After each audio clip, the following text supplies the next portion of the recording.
अतस्मरामि हृदि संस्फुरदात्मतत्त्वं सच्चित्सुखं परमहंसगतिं तुरीयम् यत्स्वप्नजागरसुषुप्तमवेति नित्यं तद्ब्रह्म निष्कलमहं न च भूतसङ्गम्।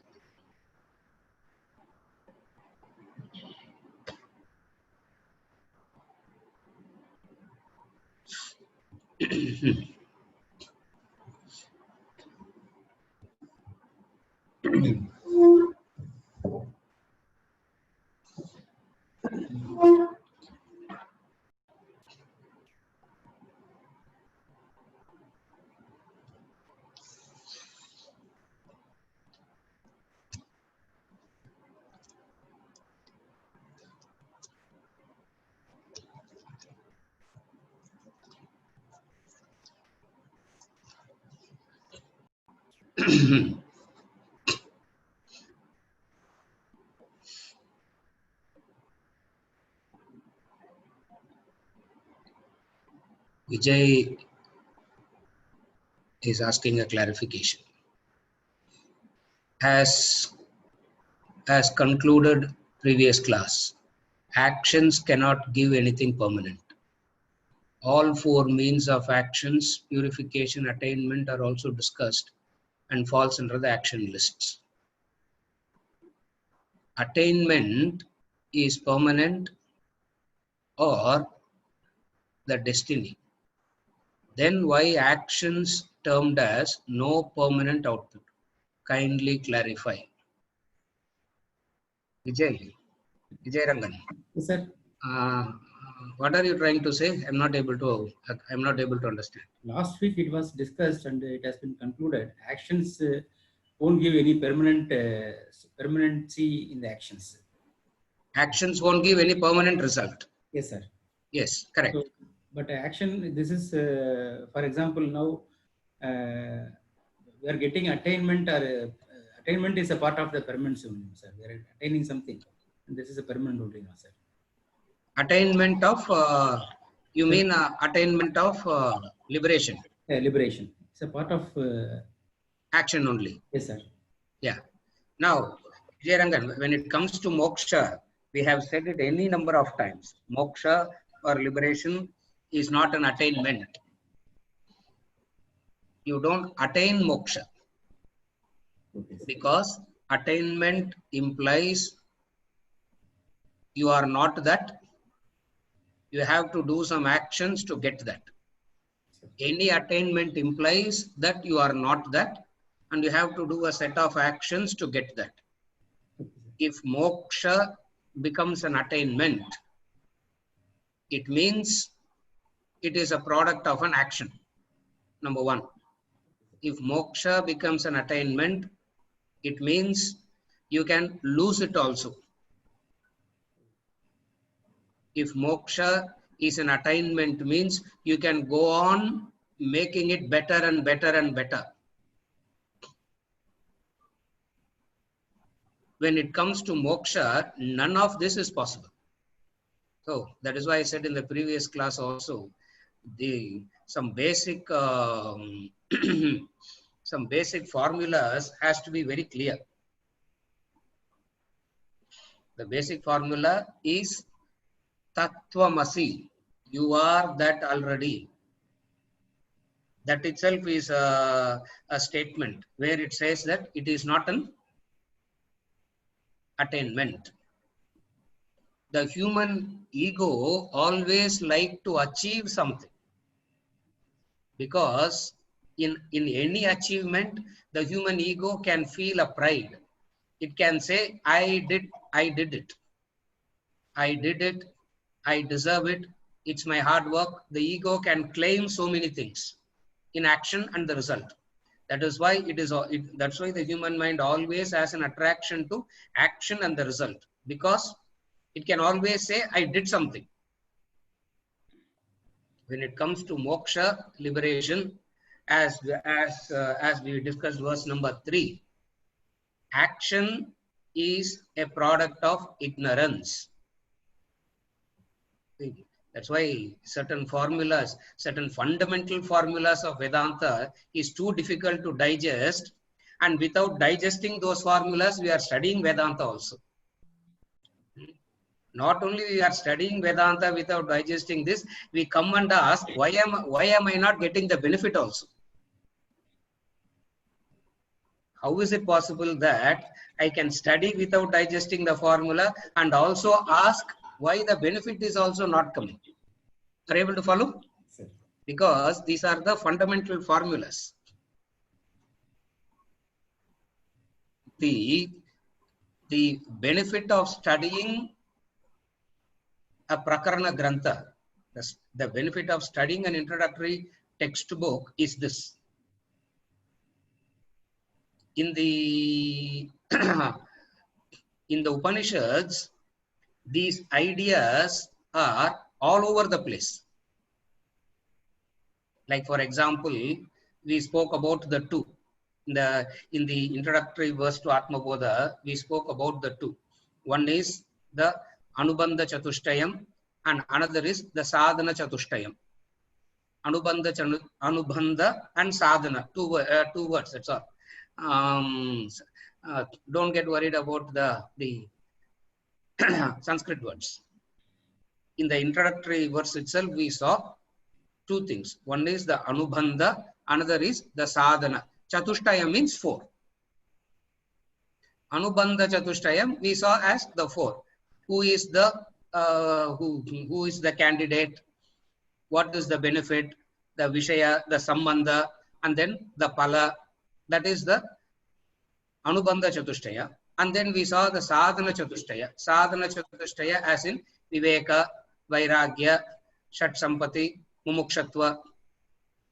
Now, if you have to make this list of 11 things, you should have studied 15 Upanishads. Unless you study 15 Upanishads, you can never even make the list of this 7. Because one will talk about one. One Upanishad will talk about Mumukshatva. Another Upanishad will talk about Shama.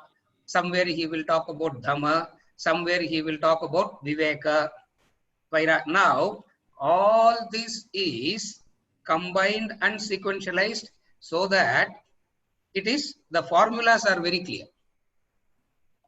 Are you able to follow? Yes, sir. So, what are the formula of Vedanta? The formula of Vedanta is this. The vision of Vedanta, the formula for Vedanta is this. What is it? Number 1, human beings, all species are seeking something. All of us are seekers, seeking something. So first it explains, as a human being, you are seeking something. Second, it explains what is it that you are seeking. Third, it says what are the ways to get it. Third, it says what are the wrong ways you are pursuing that. Fourth, it says what is the proper way to get it. And finally, it says the way to get it is what you are seeking, you are that already. So it reverses the whole process. It doesn't say you are going to, you don't have it, or do a few things and you will get it. Are you able to follow? Yes, sir. In the world, we always say you don't have it, you need to follow, you need to do something, you should not do something. Therefore, when you do this combination of what you should do and what you shouldn't do, when you combine all these disciplines and practices, you will get what you want. Correct? Vedanta reverses it by saying what you are seeking, you are that already. Now, if you are that already, Vedanta doesn't talk about attainment. Vedanta talks about declaration. Vedanta is not the knowledge. Vedanta is not attainment. Vedanta is declaration. What is declaration? Aham Brahma Asmi. So Vedanta is this. Aham Brahma Asmi is Vedanta. It means what? Okay, you heard that. You have heard that Tattvamasi. You have been hearing for, I know Vijayarangan. How many years you are hearing? How many decades you are hearing this? I also know. Yeah. Now you have heard Aham Brahma Asmi. You have heard it, but nothing has changed. No transformation has happened. No conviction has come. Nothing has happened. Therefore, it says what to do. Something is blocking. Something is blocking. What is it? The block? The Purva Karmas, the past karmas. Past karmas in the form of vasanas, in the form of ignorance is preventing that. Therefore, what you need to do, that which is the product of ignorance, which is the vasanas, action, that which is the product of ignorance, which is the vasanas, which manifest as action, that which is caused by action has to be undone by action. Stage number 1. That is Chitta Shuddhi, purification. And once you have attained that purification, you become qualified. Once you have attained this Chitta Shuddhi, you become qualified. What is qualified? Qualification is to receive the knowledge. So, it's called Jnana Yogyata. In the context of Atma Bodha, we call it as Adhikaritvam. You become qualified. And once you are qualified, what does the Guru come and tell you? Once you are qualified, what does the Guru come and tell you? You are that Tattvamasi. You are that already. Therefore, this is the basic formula that we should not forget at all. So, in the context of purification, Chitta Shuddhi, we will talk about Karma Yoga, Bhakti Yoga and all that. When we talk about moksha, liberation, we will talk about recognizing that what you are already. So these are the two basic formulas. Which is what the whole of Vedanta sadhana and the whole of Vedanta crux, if you have to remember, always remember this. Verse number 3, chapter 3, Bhagavad Gita. Should not forget that verse. If you forget all the verses of Bhagavad Gita, Atma Bodha and all the classes now, don't forget that. Verse number 3, chapter 3, Karma Yoga. Jnana Yogena Sankhyanam Karma Yogena Yoginam. That should not be missed. That should not be forgotten. For it is these are the basic fundamental formulas. Are you able to follow? Yes, sir. So based on that, we say moksha is not an attainment. Are you able to follow till now? Attainment means a karta has to have attainment as a bhokta. Attainment means a karta has to be there to enjoy the benefit of karma. That is attainment. Prida? Yes, sir. A doer has to be present so that he can enjoy the benefit of the doing. He can say either I enjoy the benefit or my children enjoy the benefit or the grandchildren enjoy the benefit. But nevertheless, there has to be somebody to enjoy the benefit. Now on moksha, who is there to enjoy the benefit? So how can you call it as an attainment? Are you able to follow? Yes, sir. Yes, sir. So we give when I say we means the Vedanta gives so much of logic and reason to make us understand it from different angles. Attainment means fruit, result. So somebody has to be there to enjoy the fruit.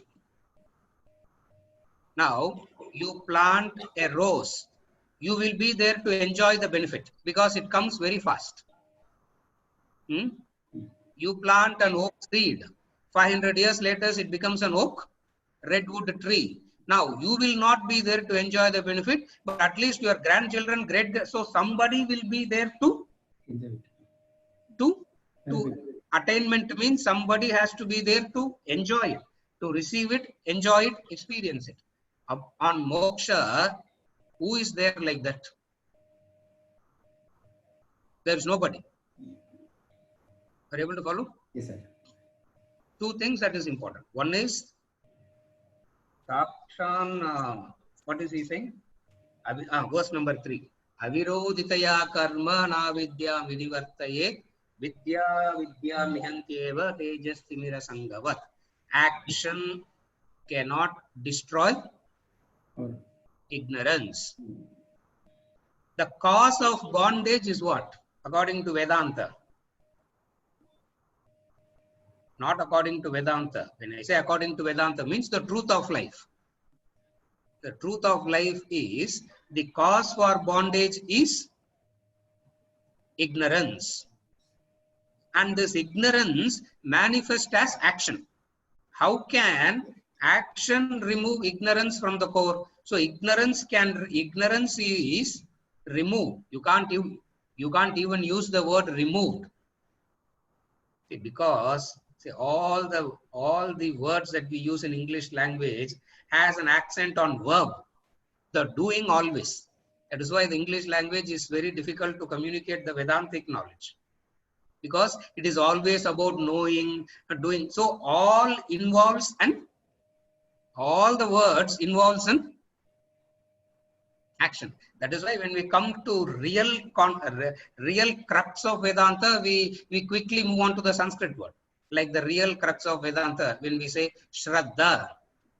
Now, we don't use any English translation for Shraddha. We just resort to the Sanskrit word. Similarly, for moksha also, we will not resort to any English word, because removal of ignorance, recognition, all implies a verb. Correct? Huh? Yes, sir. And my grammar is very poor. Huh? My English grammar is, I tell you, very, very poor it is. Now, Pesaralendi would have understood no, how many grammatical mistakes I'm making. So, but then one thing is clear. All this is pertaining to a verb and action. In Tattvamasi, there is no verb there. There is no action there. In Tattvamasi, there is no verb. There is no action. It is a, what word to use that? Even recognition also, you hear it as a verb only. That is because of the problem of the linguistics thinking. But then what is Tattvamasi? You are that. If my friends were present today, they will laugh at me. They'll say, "Hey, neenada verb pesra." You have, because they know how poor I am and how we skipped the grammar and all. No, but this much is very clear. This much you need to understand. Action implies a verb. In Tattvamasi, Tattvamasi has no verb connotation to it. This is classic Vedanta. This is Vedanta in its purest, pristine, purest form. Since it is difficult to conceive, we talk about a lot of preparatory practices, and those preparatory practices has got no direct relevance to moksha. Example, now you should not ask example, at least in the Atma Bodha class. Yeah. Example, as fire for Pakasya Vahniva Jnanam. That example he has already given. At least for the next 2-3 verses, in the example. Later on, we may forget it, we will repeat it again. Are you able to follow? Vijay? Thanks, sir. Please. So, these formulas has to be, has to be very clearly understood. Don't worry, you will not understand. Even if you don't understand, we will keep reiterating it again and again and again. This constant reiteration is manana. This is what manana is all about. So every time you hear it, something will be very clear, and then half an hour later, a doubt will come. And then you ask it, again it will be repeated. By this process of manana, the doubts get, when the doubts are cleared. When the doubts are cleared, you develop mumukshatva. When the doubts are cleared, you get mumukshatva. That is why in the very first verse itself, we spoke about the sadhana chatushtayam, the 4 qualifications, the 4 desires. No. Now you can study Vedanta even without this. You can study Vedanta even without having this sadhana chatushtayam. Like a university student.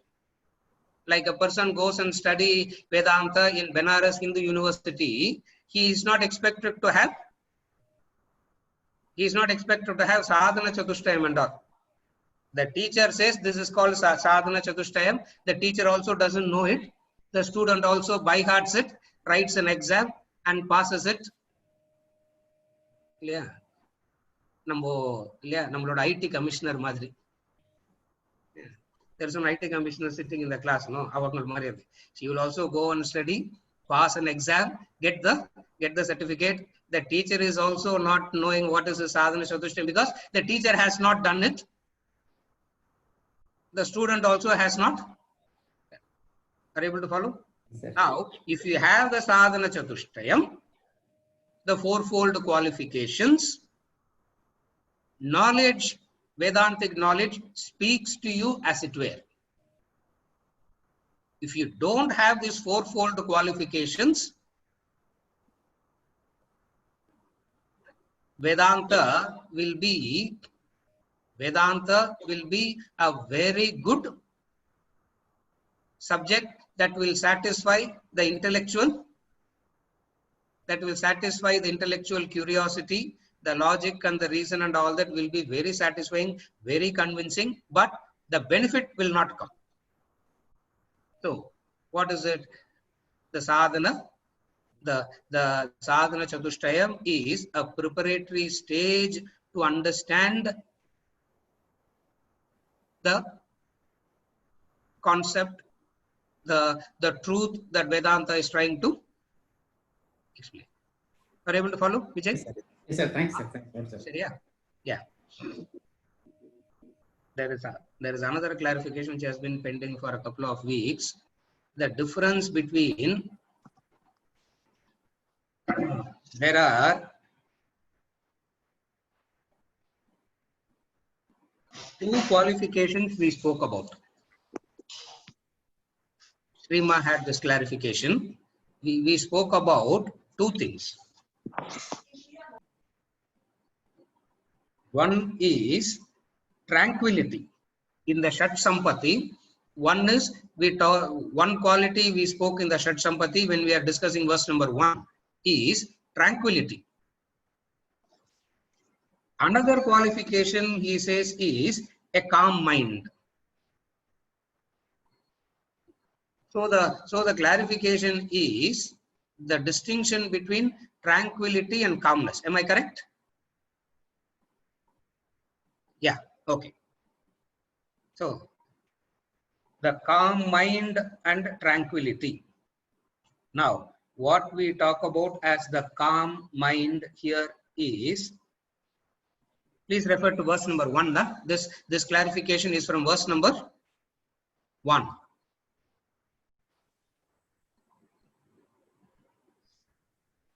A calm mind is Shantanam. And then what we talk about, tranquility. Tranquility is also a calm mind. No? So what is the difference between the 2? Now,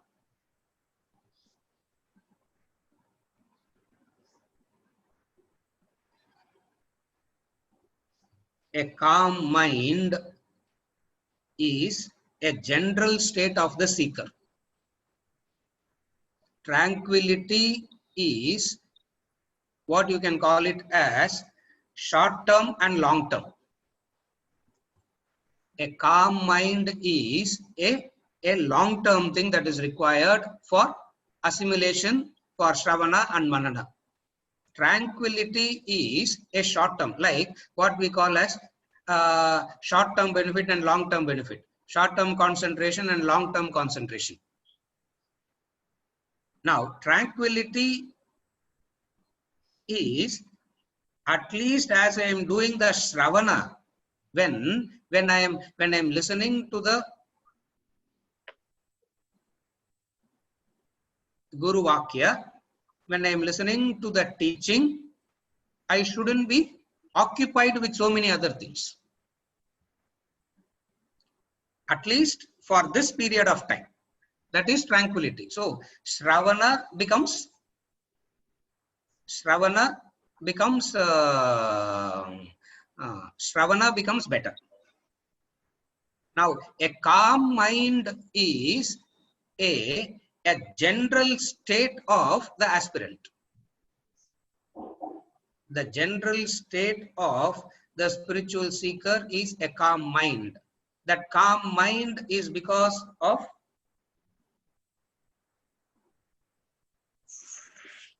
the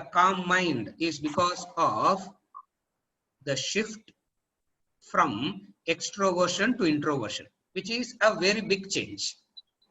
In tranquility, it is something very narrowed down to a very specific point about Shravana part. At least as I am doing the Shravana, I am not occupied with, at least as I am doing the Shravana, I am not occupied with so many other things. That is Shravana. Then comes the calm mind, which is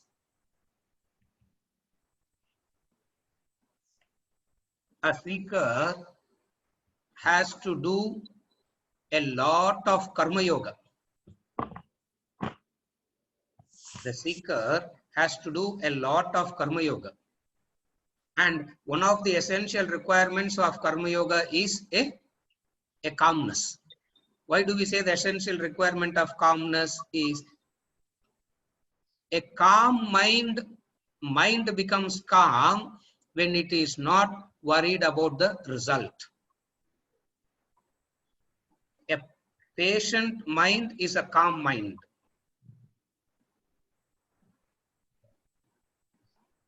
Now, the very patience is what makes the mind calm. What is patience means? Patience means, okay, what is impatience? When will a person become impatient? A person becomes impatient when there is an obsession to time. When there is an obsession to time, impatience comes. What is obsession to time means? Obsession to time means,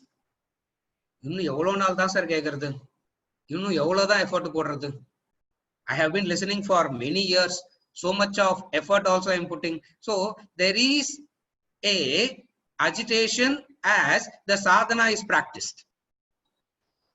Calmness is required so that sadhana becomes meaningful. So in that sense, there is the tranquil, in that sense, calm mind. And this calm mind is spoken as a separate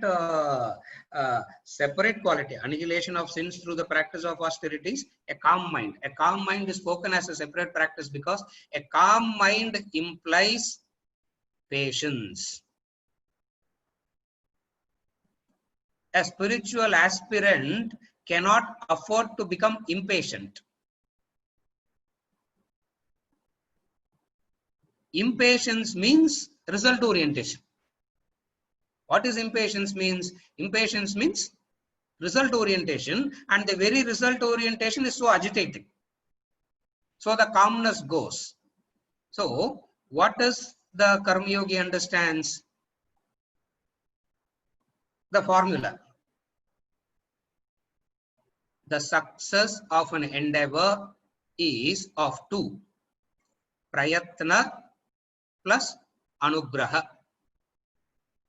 The success of any endeavor is determined by two. One is prayatna, the second is the divine grace, the anugraha. So prayatna takes care of the laziness. If I say only anugraha, the person becomes lazy, not do anything at all. If I say prayatna, effort means impatience.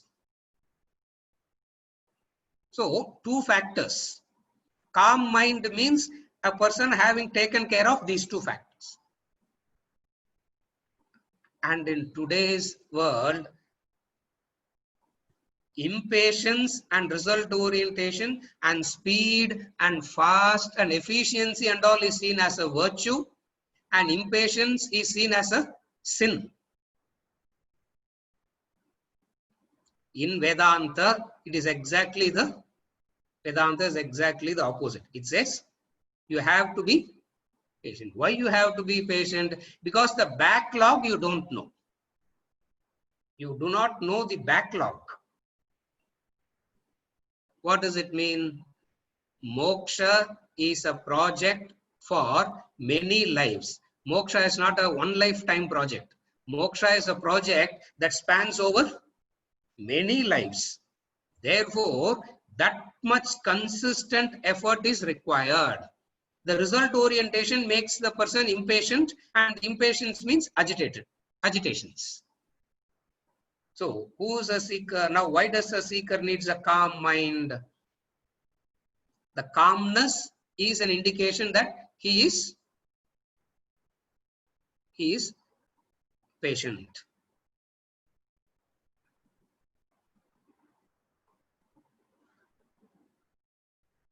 Bhaja Govindam. Kuruvavadanam Mahadavadanam. In Bhaja Govindam, he said, Kuruvavadanam Mahadavadanam. Avadanam, Kuru. Kuru, Avadanam. Avadanam means, Kuru means do. Avadanam means carefully, slowly. Do it carefully, do it slowly. Don't rush into it. Don't rush into it. For moksha is not a product of a motivational speech that you just get so worked up and put in all your energies for a couple of days, put in all your energies for 3 days, and then ask, where is the result? You can't do that when it comes to moksha. You can't do that when it comes to your transformation. Therefore, a calm mind. Calmness is because he is not lazy to put in the prayatna. He is ready to put in all the prayatna that is required. He is ready to do that, but also understands that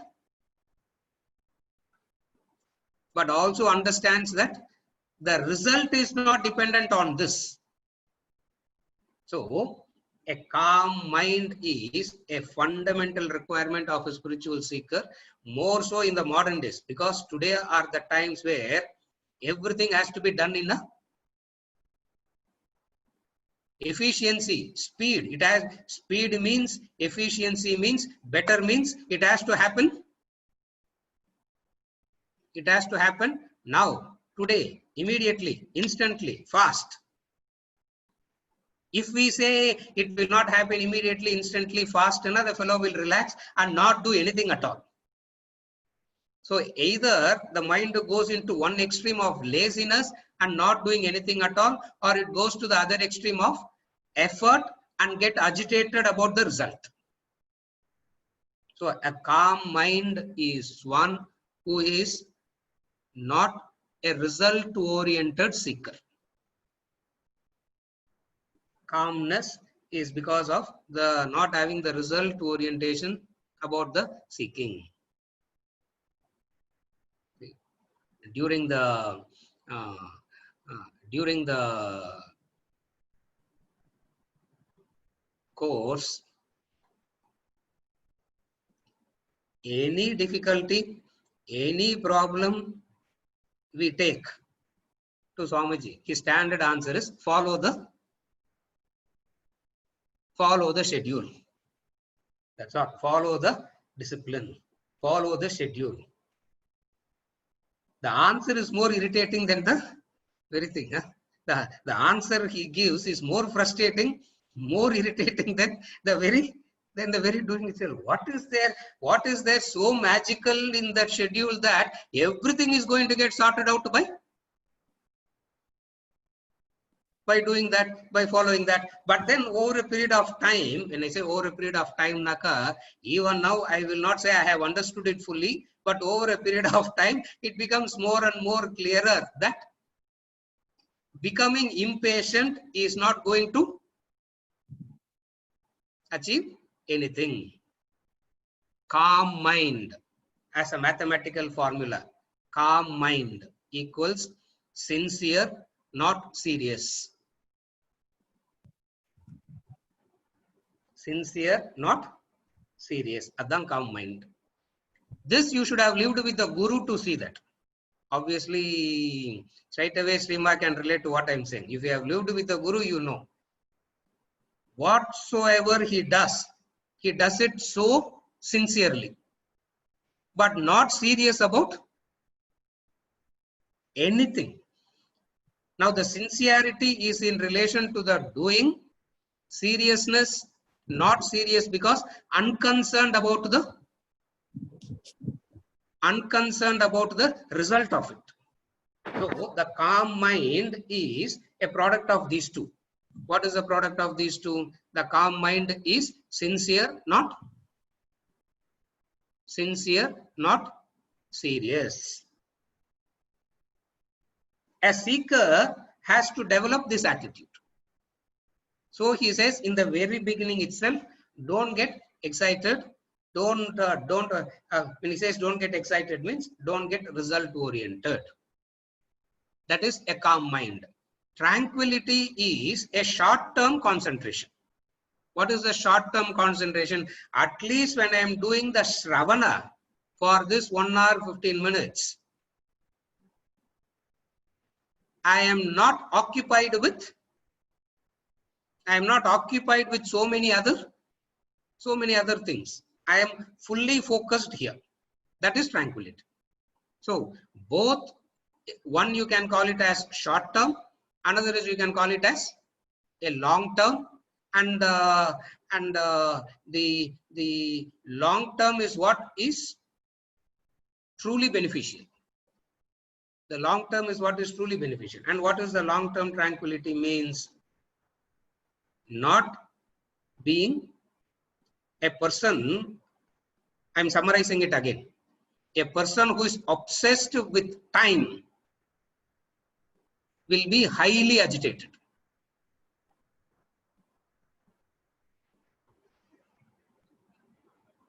A person who is obsessed with time will be highly agitated. A person who is highly obsessed with perfectionism also will be agitated all the time. Now, the quickest way to become insane is these two. If you want to become, there are very many ways to become insane. The quickest way to become insane is turn into a perfectionist. You will become insane very fast. Get obsessed with time. You will become insane very fast. Why?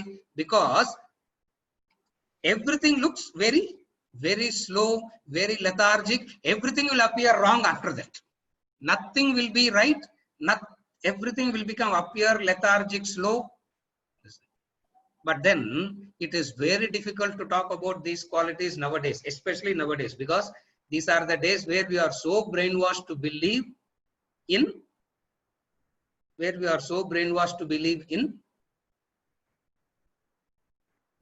achieving things. Efficiency means achieving it faster, quicker, less effort, or zero effort. Achieving anything means achieving it through faster, quicker, either through less effort or no effort. Now, this attitude agitates the mind. A calm mind means a seeker is having a calm mind. What is the calmness? He understands that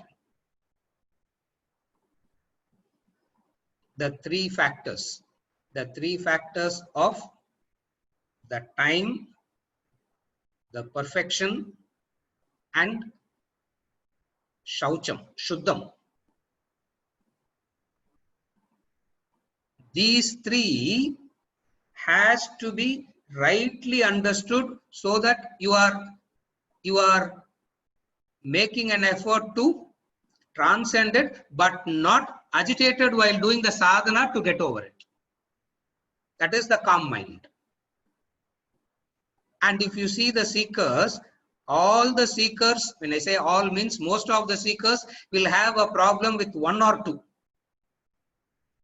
Either there will be an obsession with doing things perfectly, or there will be an obsession with doing things efficiently, faster, quicker.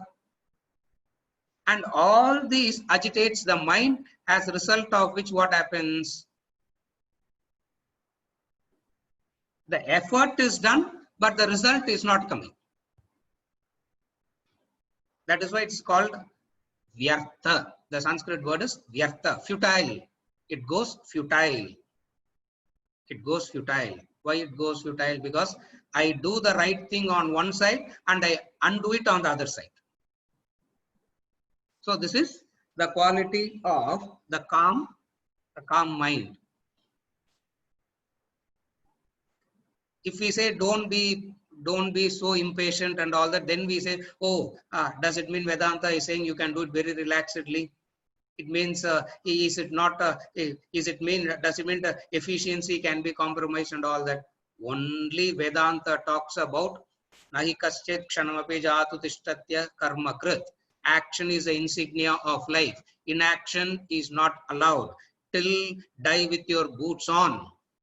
No other knowledge in the world talks about the continuity of action from birth to death as Vedanta talks about. In all other ways and means of efficiency, the agitation is because of what? If I quickly get the result, effort and action can be stopped. Why does the person have to get the result quickly, fastly? If the result comes quicker, faster means effort and action can be stopped, which itself is fundamentally against the attitude of a spiritual seeker, a sadhak. A sadhak says, I am ready to put in effort, sincere effort for an infinite period of time. Calmness comes, that person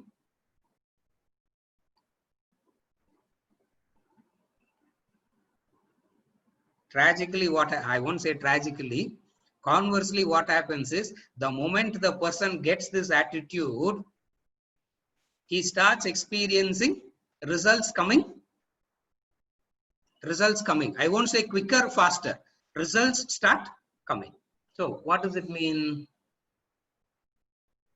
What does it mean? A seeker says, I am ready to put in hard work, sincere work, dedicated work over an infinite period of time. Why? Because the joy is in the action. The joy is in the doing. That's why so much of education is done in relation to the doing part. That is why the calm mind is a very a distinct and different quality from tranquility. These are the major differences between the two. Is it okay, Ma? Yes, thank you. Did I answer? Yeah. Hari Om. Yeah. Venkatachalam is asking, Does tranquility also refer to a place or an environment of peace and quiet? Yes. For a short-term thing, you need it. For a short-term for a short-term benefit, you need a you need a you need a you need a quiet place. You need a undisturbed place. You need all that. That is why when we do the invocatory prayer for the short-term tranquility, we say the three shantis: shanti, shanti, shanti. Adi Daivikam, Adi Bhautikam, Adhyatmikam. That the three kinds of disturbances that will take the mental peace away. Adi Daivikam, Adi Bhautikam, Adhyatmikam. Adi Daivikam means Daiva. Daiva means Deva, natural things. Second is Bhautika. Bhautika means Bhuta. Bhuta means other species around you. Adhyatmikam. Atmika means one's own. So the tranquility can be disturbed by three factors: Adhyatmikam, Adi Bhautikam, Adi Daivikam. That is why in every class, before we start the class, we say the invocatory prayer, and then also we say Shanti, Shanti, Shanti. To ensure that let these three things be quietened so that I can be focused. So tranquility also refers to a place and an environment of peace and quiet for a temporary period.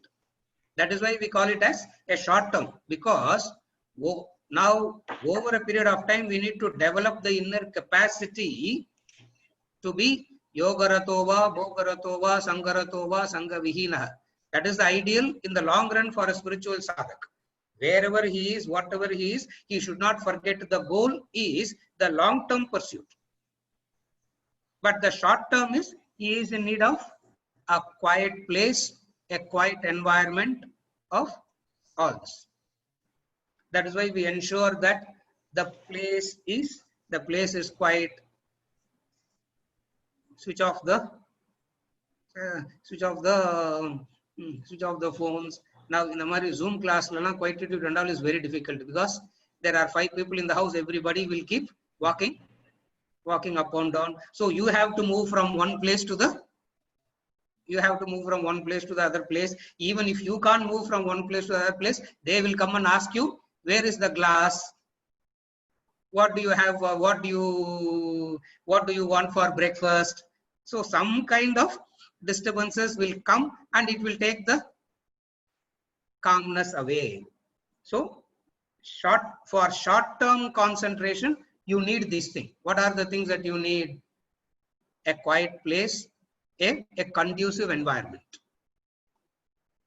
It is required in the initial stages, as in a plant needs a fence for a short period of time.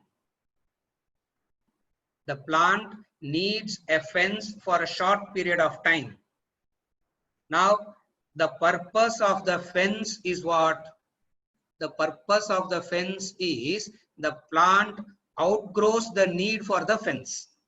It gains the root so strongly that it doesn't get disturbed anymore and it can continue to do what it has to do. So till we get to that point, we need this. Is it okay? Is it okay, Venkatachalam? Yeah. Now,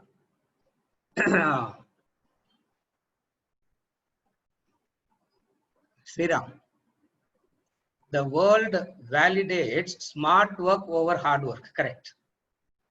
Correct. The very unfortunate thing that is happening now is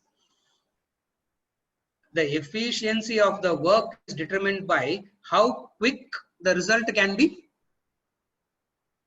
How quick the result can be attained, produced. That is a wonderful formula pertaining to the field of worldly materialistic activity. That formula is perfectly correct. That formula is perfectly correct as far as the worldly achievements are concerned. But even then, the worldly achievements also will not give you the desired effect of peace and contentment, because very soon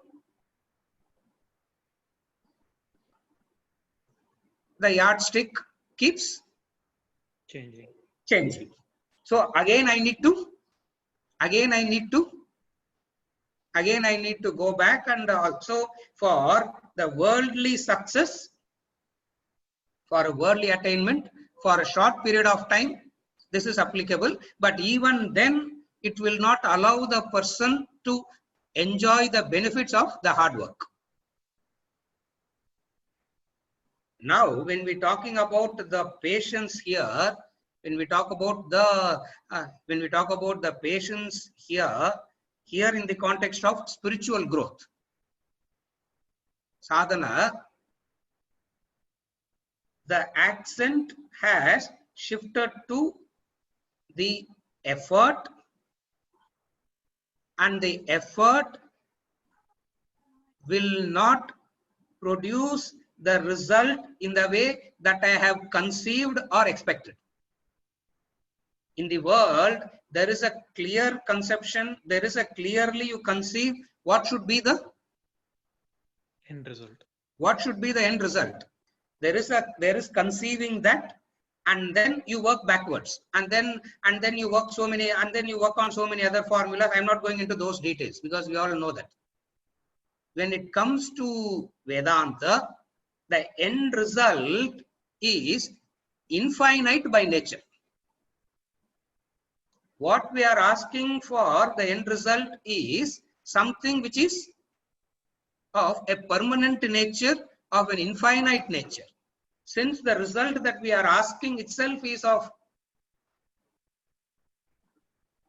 infinite, I should be prepared for The long infinite. I should be correct. Now I can't keep a 3-day window period, and at the end of the 3rd day I should get infinite result. That formula will become very limited or redundant when I'm asking for an infinite result. Since as moksha, as in spiritual sadhana, as in evolution, we are asking for an infinite result, I should be prepared for an infinite time and infinite effort. When I am ready for that when I am ready to invest in that infinite time and the infinite effort, the result of the infinity can be achieved. I can't bring in a finite time, a finite effort, and ask for the infinite. Therefore, we say, be patient here. When it comes to the worldly achievements, we say,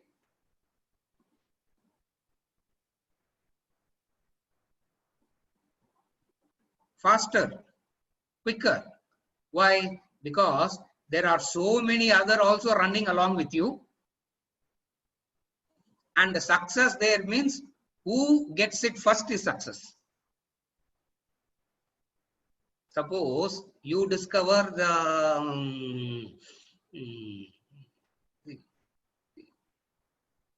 most of you won't be knowing.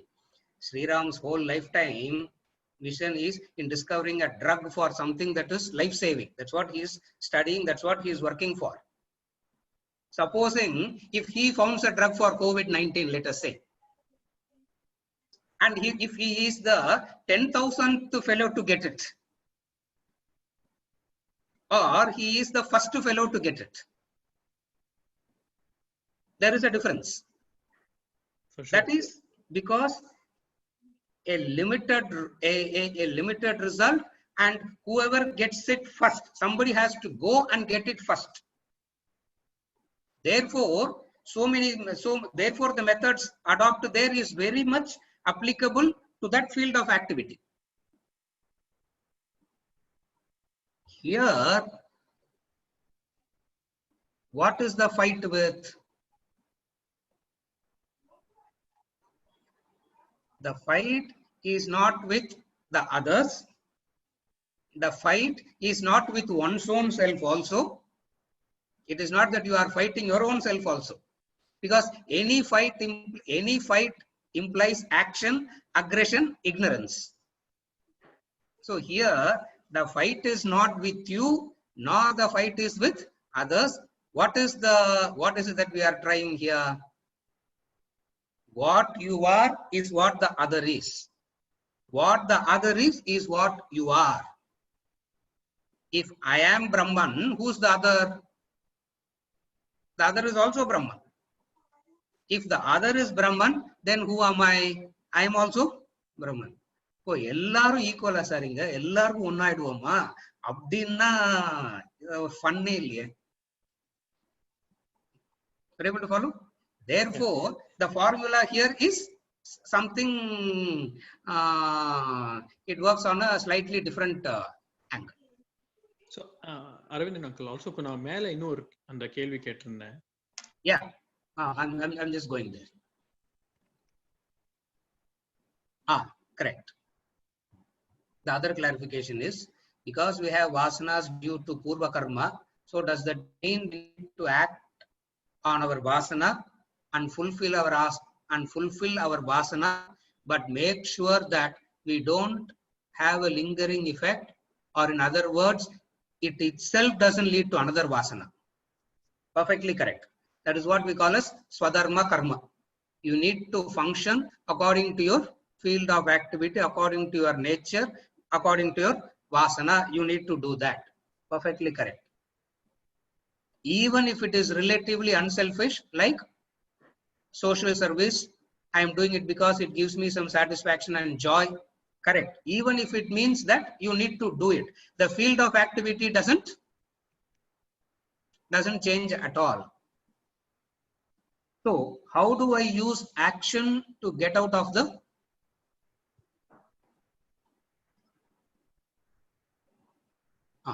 how do I use action to get out of the cycle of action? I need something higher like jnanam to get out of action. Exactly correct. Only through jnanam you can get out of the cycle of action.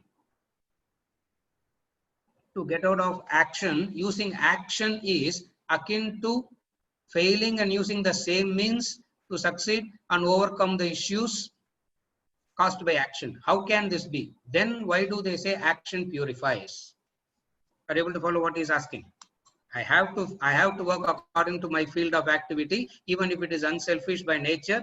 I need to work there, and also a thorn has to be removed by another thorn. If all this is what we have been saying, then why do they say action purifies? Now, action purifies. Purification is the ability to be unbiased and objective is purification. What is purification? According to Vedanta, what is purification? The purification according to Vedanta is objectivity, sannyasa, detachment. In that detachment, I would be able to see myself very clearly. In that detachment, I would see myself clearly. I would see the external also clearly. I would see the internal also clearly. What is seeing the internal and external with clarity means? Brahma Satyam, Jagan Mithya. To see this, to understand this, a purification is necessary. And this purification happens only when I get rid of the, when I can get rid of the bulk of desires, only when I eliminate a bulk of my desires I can be pure. And what is the connection between eliminating the bulk of desires to jnanam? When I don't eliminate the bulk of desires, one part in me will be unconsciously still running behind the world only. I may talk like a philosopher, but I would still be very worldly in nature. I may talk about the philosophy, world is mithya and all that. At the end of the class, I can ask you, Sriram, transfer this much to my account. I can tell you this. Are able to follow? So I may be talking very high, but the focus will still be on the lower only. That is why jnanam without purification is dangerous. That's why these great masters always insist on jnanam and purification simultaneously. If only jnanam without purification, it is like exactly like the gun that can save life is in the hands of a mad fellow. What he will do? He will invariably end up causing harm to himself and others. That is why jnanam without purification is always extremely dangerous. Why? Because I will use this knowledge to criticize, to complain, to blame, to exploit, to manipulate, to cheat. All this I will be doing. The tragedy is I myself won't know that I am doing this. I myself won't know that I am doing this. Why? Because I get so carried away by what I speak. I get so carried away by what I speak. I would actually start believing that.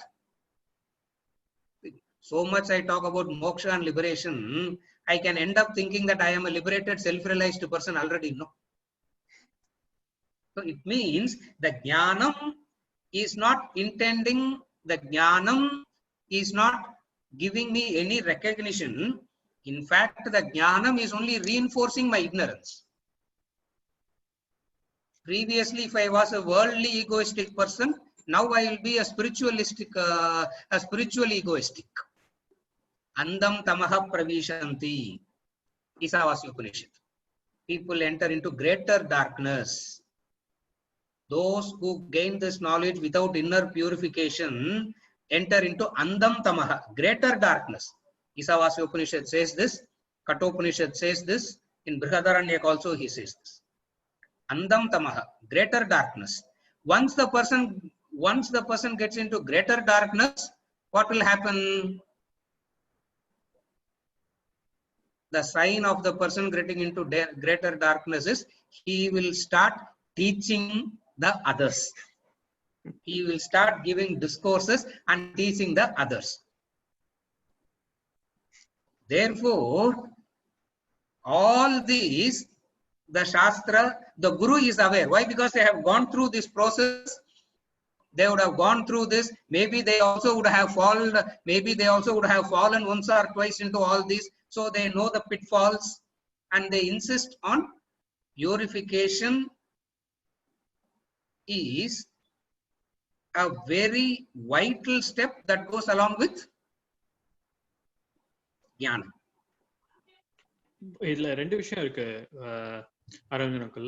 ஒன்னு வந்து hasn't Krishna or haven't you said previously, so that Krishna has assured that whatever relative growth you achieve, you will never fall down the ladder once again if you take this path. Ana ipo vandu you were saying you could take up this knowledge and if you don't have the necessary purification, fall down. Adu or contradiction illaya. Appo rendavathu enna? Yeah. To answer the first contradiction, you will not fall down. I will be stuck at that level. Urdhvam gachanti sattvastaha, madhye tishtanti rajasaha, adho gachanti tamasaha. When I get involved in when I am stuck at a level, I will be circling at that level.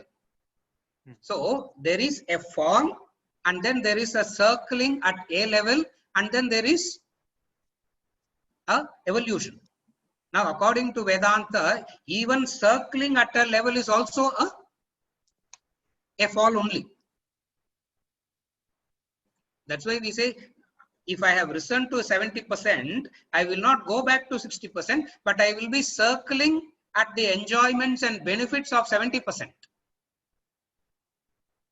I will be reaping the benefit, I will be enjoying the benefits of 70%, but I will not be growing higher. If I am not growing higher, Nale, according to Vedanta, it is A failure of sorts. it's a failure. So I may not go down. This is the three words that he uses. Again in the Bhagavad Gita, there is a verse. Urdhvam gachanti sattvastaha. The sattvic people keep going urdhvam, higher and higher and higher. Madhye tishtanti rajasaha. The rajasic people circle in the same place. They keep circling in the same place.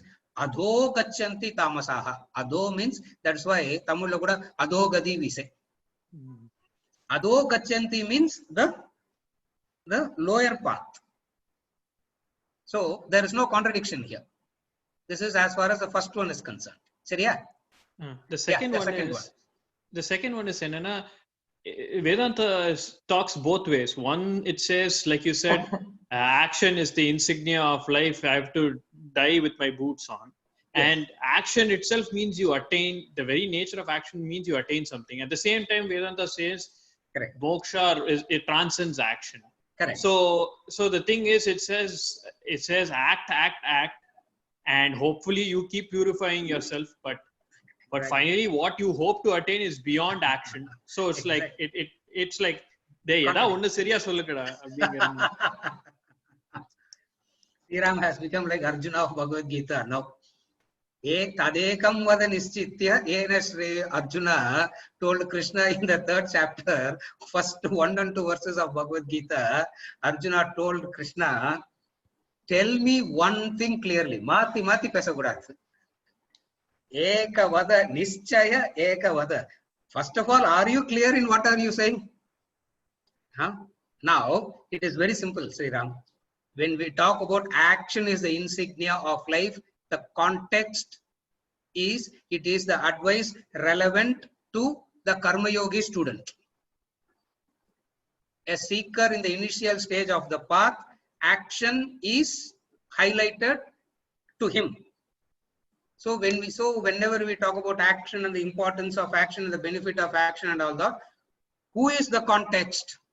Who is the student that it is addressed to? A seeker in the initial stages of the path. When we talk about the futility of action and the recognition and all that, who is the student there? Who is the context there?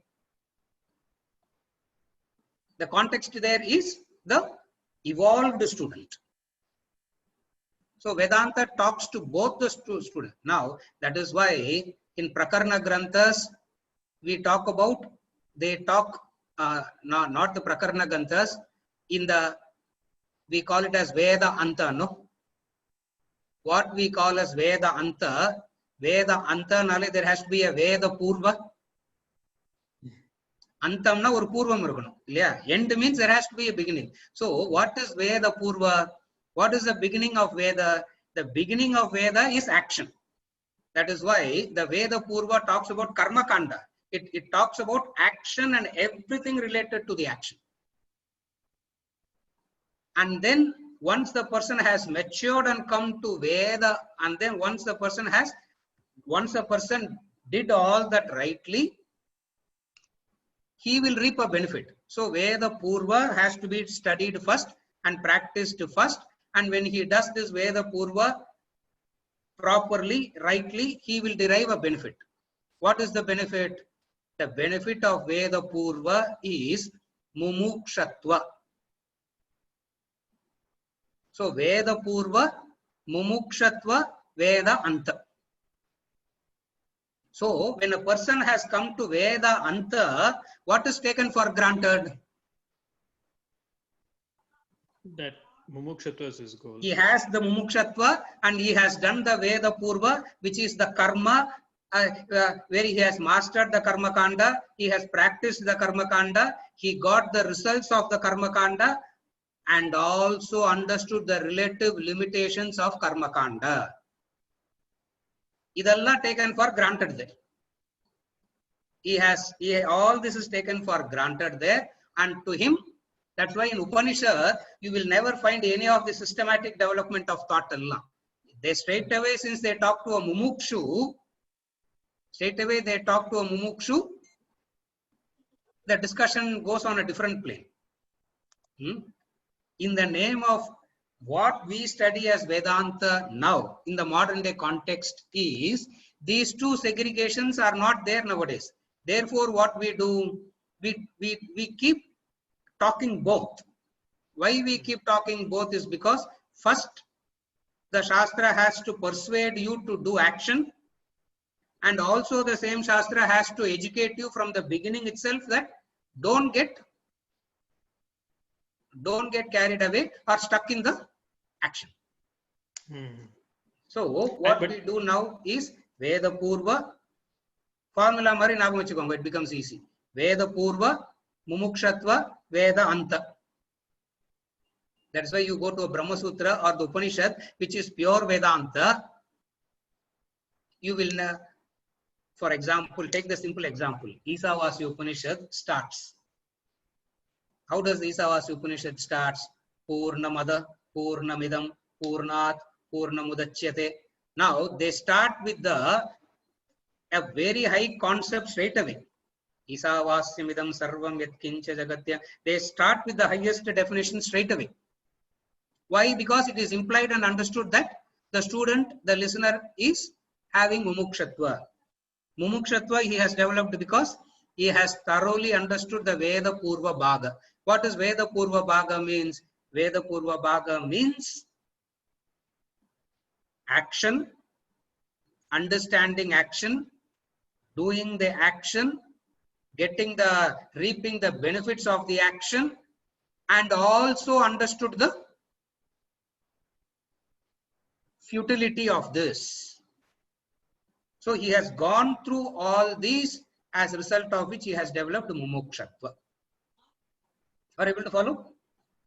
Now what we are trying to do is, because of that culture and all is lost, we can't educate people to do Veda Purva Bhaga completely, wait for them to develop mumukshatva and come to Anta Bhaga and all that. We can't do that nowadays. In fact, Bhagavad Gita timely the shift has happened. That is why Krishna has to talk both ways. Krishna has to talk both ways. And you are right. In the beginning stages, when you are listening, it will look so contradictory. Why are they talking? Why is the knowledge so self-contradictory? What it says and praises at one level, it is insulting and dismissing it at another level. Mundaka Upanishadilla, in a matter of 3 verses, he will do it. At least in Bhagavad Gita, he does over a few chapters. So in the contradiction irukku purinjikiradhe konjam kashtam. In the Upanishad, in the Mundaka Upanishad, he does it in the matter of 3 verses. He does it. He glorifies the unselfish actions.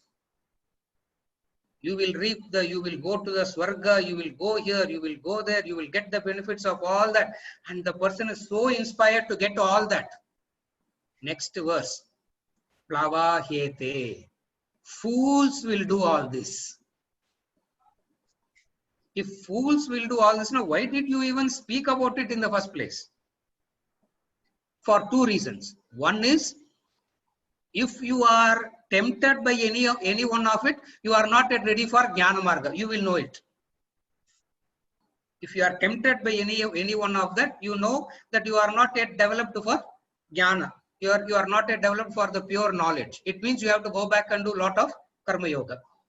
So one is, if you are tempted, you will know that. Second reason is, if you are not tempted, like Yama told Nachiketas, Savaiva Vahas Tavanritya Gite. When Nachiketas asked this question, teach me this Brahma Vidya, Yama said, Anything other than this or everything other than this I will give you. Nachiketa said, keep your horses, keep your damsels. You keep your horses, you keep your damsels. So Yama tested Nachiketas. If he is tempted, he would have taken that and gone. He would have said what? Oh, idella na enjoy pannittu, then I will come back. There's nothing wrong about it, but you need to go through some more karma, some more pain, some more knocks and shocks of life to wake up. A person who is like the Upanishad type, Nachiketas type, straight away understands and says, keep your horses and damsels. It means there is no, it means he has the knowledge. What is the knowledge? The knowledge of the action, the benefit of the action, and the futility of the benefit. The action, he knows what action is, he knows what he can get, and he actually did it and gotten it. Also, he understood one thing extra. What? The limitation, the futility. Now, what we are discussing here is we all have got something better. We are not in such a pathetic situation in life. Even in such a situation, we are all sitting safe, 3 meals we are having, we are more or less safe and secure and all that. Now, even in this situation, when more or less we are all right, what we are supposed to do? Quickly do some extra, quickly do some tapas and understand the futility of all this and get to liberation. So, to put it very simply, any statement that is made in Vedanta, within yourself, ask who is the candidate. Yarukku idu sollirukku? To whom this is said? It makes it clear.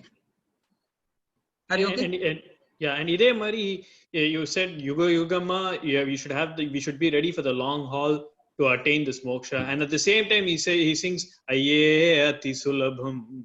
Yes. And it's like you are that Tattvamasi, you are that, just in this moment you can be realized. You can rendume pesa again that, yes. And again it is to the different students. To the different student, to the different levels of student. Okay, and how do I know that I have traversed from Purva Vedanta to Vedanta? How yes. Do I know I have moved from this to that to even be ready to take yes. in this knowledge truly? 2 indications, 2 indicators. The first indicator is the greatest attainment in the world also will look insignificant. The greatest achievement, the greatest attainment in the world also looks insignificant. What is the greatest achievement in the world that is possible? Brahma Loka and becoming a Brahma. Brahma Loka and becoming a Brahma means, let us say, permanent world president. Like the Chinese president Madri, like the North Korean president Madri. No elections, no nothing. You are permanent. Till you. So even the highest attainments look meaningless. That is the first indication. The second indication is there is no hatred towards those who are chasing that. No animosity, no hatred towards anybody. These are the 2 indicators. One is all the worldly attainments looks meaningless. Second thing is no hatred. That is why this no hatred is such an excellent yardstick to measure. Adveshta sarva bhutanam, he says. In the 35 qualities of a bhakta, when he's describing the 35 attributes, 35 qualities of a bhakta, the first quality he says is no hatred. I don't have a hatred towards a person who's doing something wrong. I don't have a hatred towards a person who is doing something. What I have perceived as wrong, I don't perceive it as wrong anymore. I only see it as goodness bereft of a guide. So two indicators. What are the two indicators? One is the greatest attainments and achievements looks insignificant. The second thing is no hatred. What does no hatred means? Remember the quote. Happy and blessed are. Happy and blessed are. H-O-U-R. Happy and blessed are when wickedness stands forth revealed as goodness bereft of a guide. When wickedness stands forth revealed as goodness bereft of a guide. So when you see somebody doing an action, you understand it as ignorant fellow. What else he could do? You will not blame the person. You know the cause. The cause is ignorance. So the cause for all negativity is ignorance. This is the second indicator. Since the cause for all negativity is ignorance, is there any meaning in hating an ignorant person? Does hatred have any meaning? Hatred, so an ignorant person deserves sympathy and service. Service to get over his ignorance. Therefore, what do we do? This is what the great masters do. So the indication. Sorry, go ahead. So what do we understand? The two things that we understand is this. We have the first indicator of I am qualified for this knowledge is there is no, the greatest achievements also looks meaningless. I achieved it. My daughter achieved it. I'm not yet a grandfather. I have not yet become a grandfather. Once I will become a grandfather, I may say that also. So my achievement, my daughter's achievement, my granddaughter's achievement, any achievement in the world looks very, it not appears insignificant. I truly understand the insignificance behind it.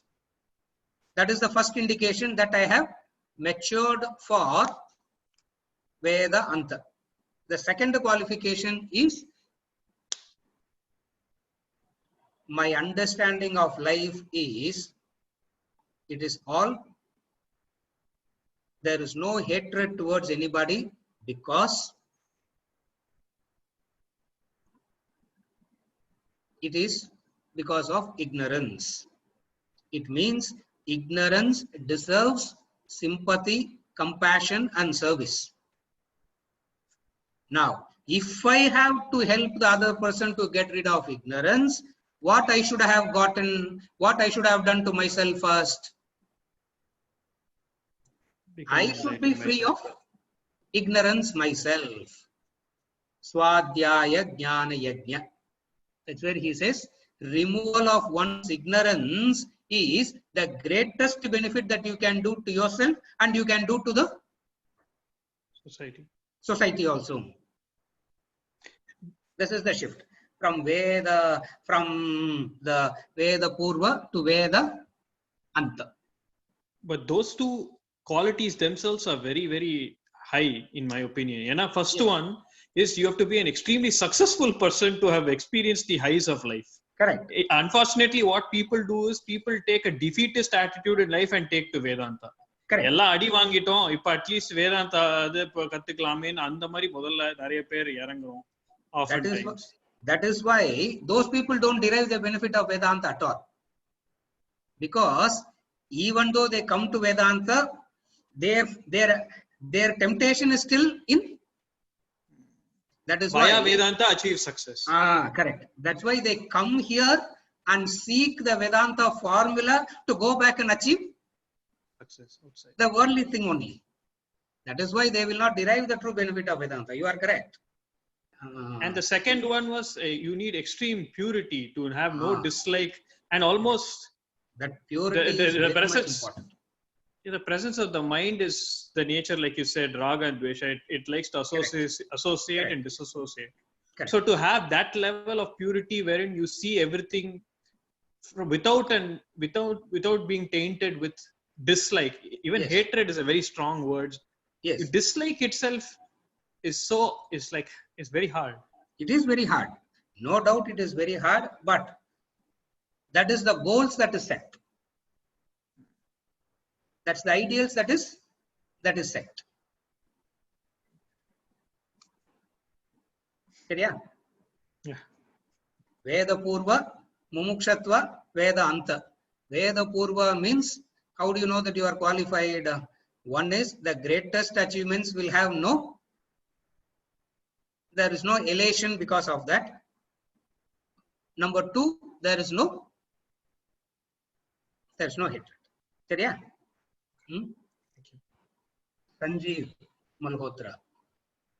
Today I have decided to answer at least one thing of Sanjeev, because week after week he asks me something and I don't even recognize him. Sanjeev, today, in relation to the infinite nature of moksha,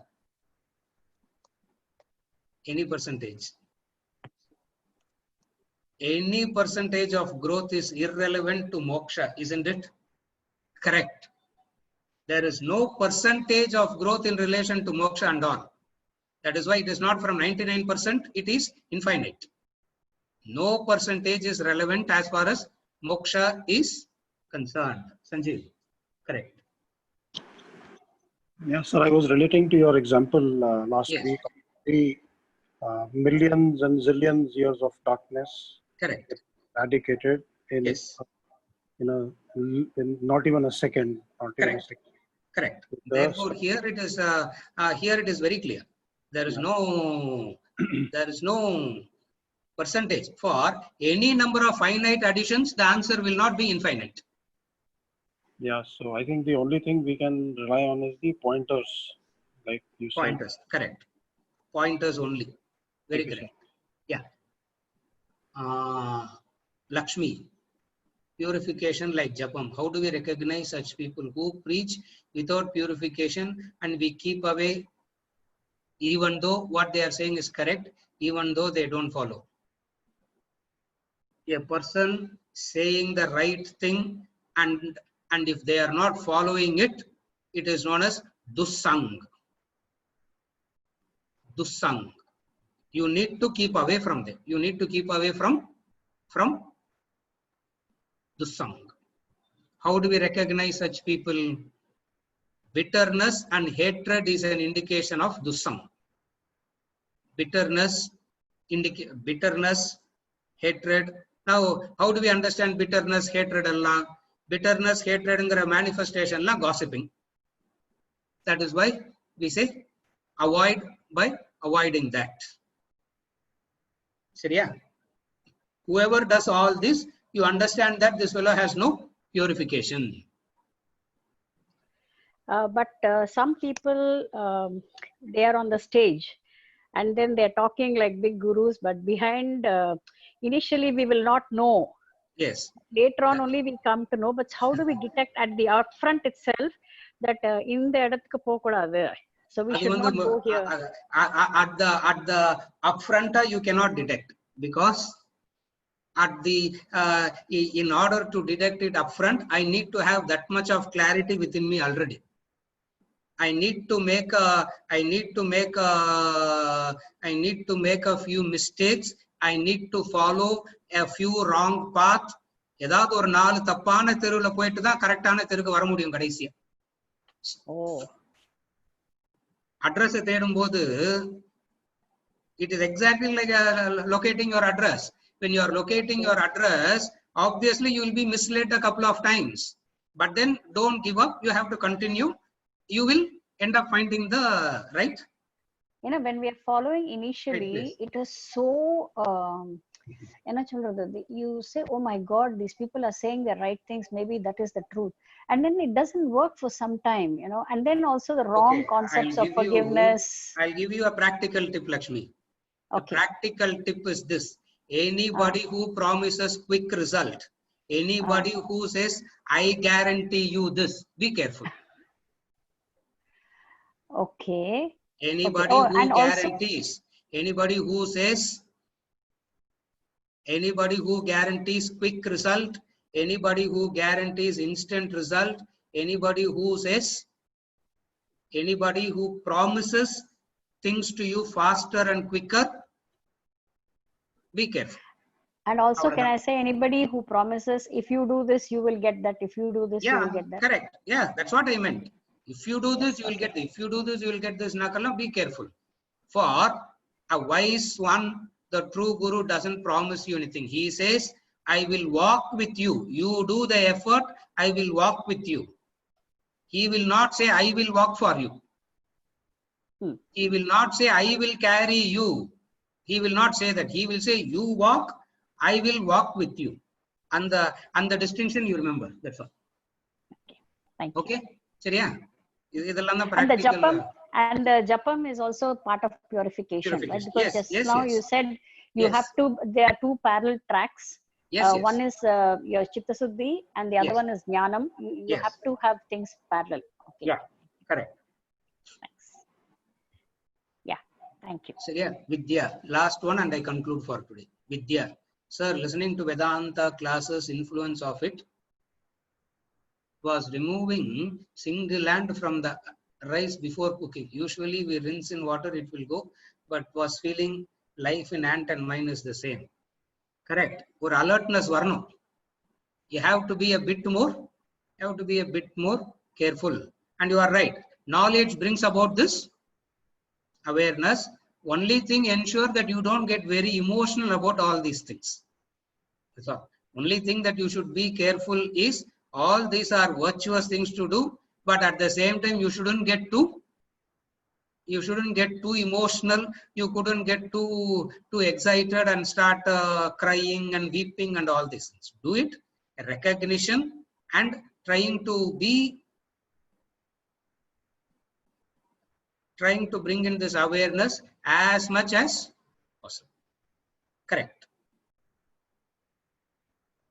I think I have taken up all the clarifications of today. Yes, sir.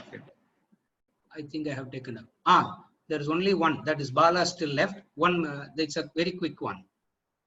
Regarding the intention of daily nitya karma of kamo karshi jabam is to attain sadhana chatushtaya by the way of sense control over kama and manas. Correct. In other words, can this nitya karma be used as a tool to achieve sense control? Bala. Nitya karma is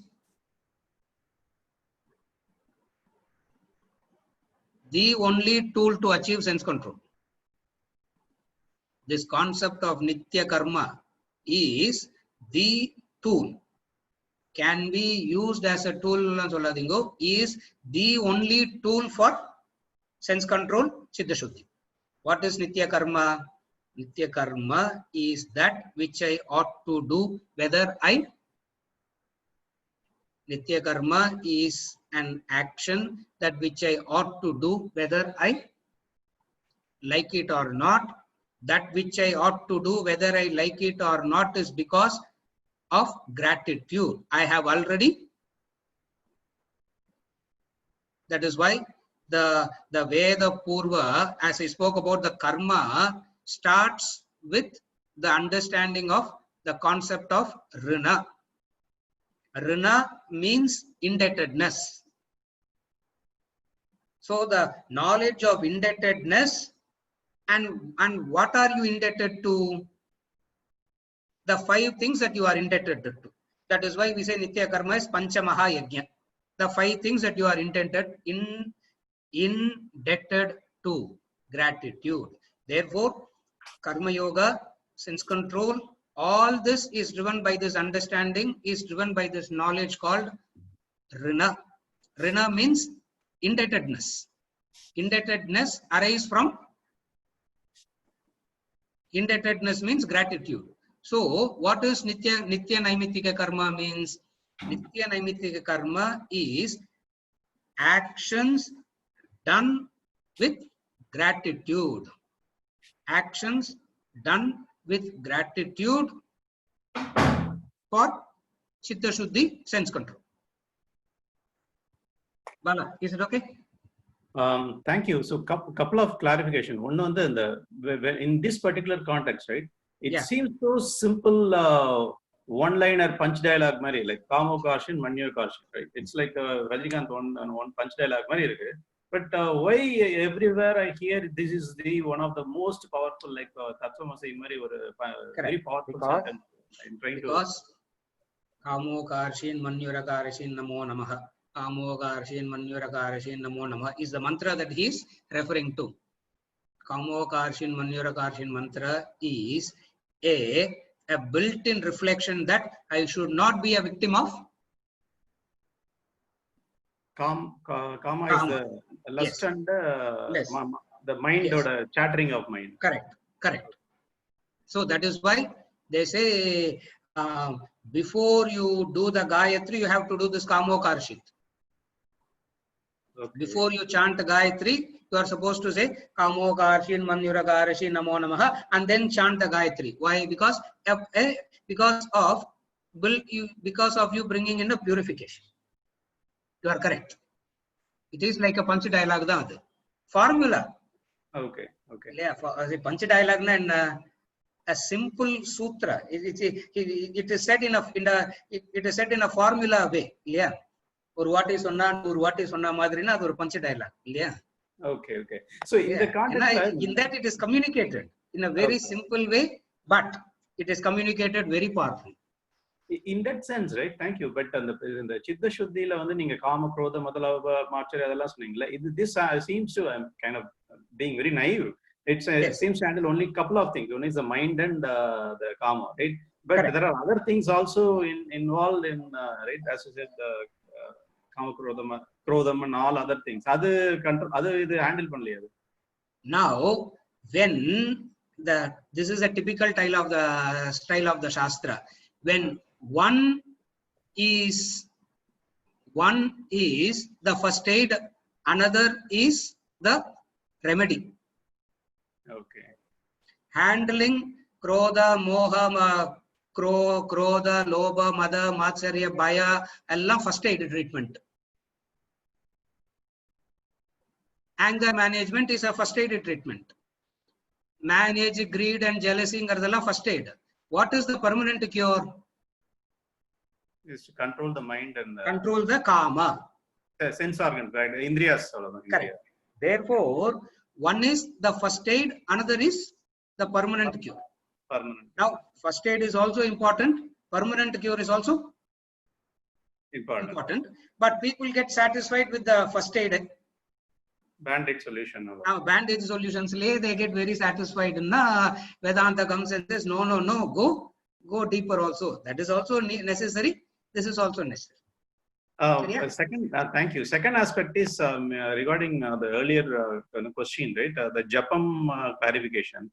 Yes. I found it to be not satisfying because the whole purpose of the Nitya Karma and all itself is the constant cleansing or detox that is recommended in all the Shastras. Correct. So, of course, there are the corporate gurus and all that. So, that is different aspect.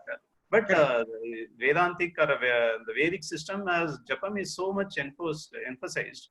Yes. So why we are saying this is Dusang and all that, I'm kind of finding it either not clear or offensive. Actually. No. We didn't say doing Japam is Dusang. Okay. I didn't say that. A person doing a lot of Japa and still carrying hatred towards everybody. Lot of Japa, but not okay. So they are doing it monotonically or like correct. Okay. When they are doing it, monotonously, mechanically, and developing an arrogance towards it. Not only they are mechanical, monotonous, but they also have an ego that I am holier than thou. Okay. I am purer than thou attitude. So they I am greater than thou attitude. Okay, so that's where I think that jnanam comes into picture. So without jnanam, even the purification process itself, even the nitya karma, without the proper jnanam, if done, will lead to ignorance or arrogance. Correct. Okay. That is why we say two pedals. As you are doing the nitya naimitika karma yoga and all that, keep gaining shravana manana also. Okay. I understood. Okay. Yeah, that is why we say do both. As you are doing shravana manana, do karma yoga also. That combination is what we recommend. Okay. Otherwise, that andam tamaham, whatever is a greater darkness. Okay. Yeah. Thank you. Yeah. Thank you. Hari.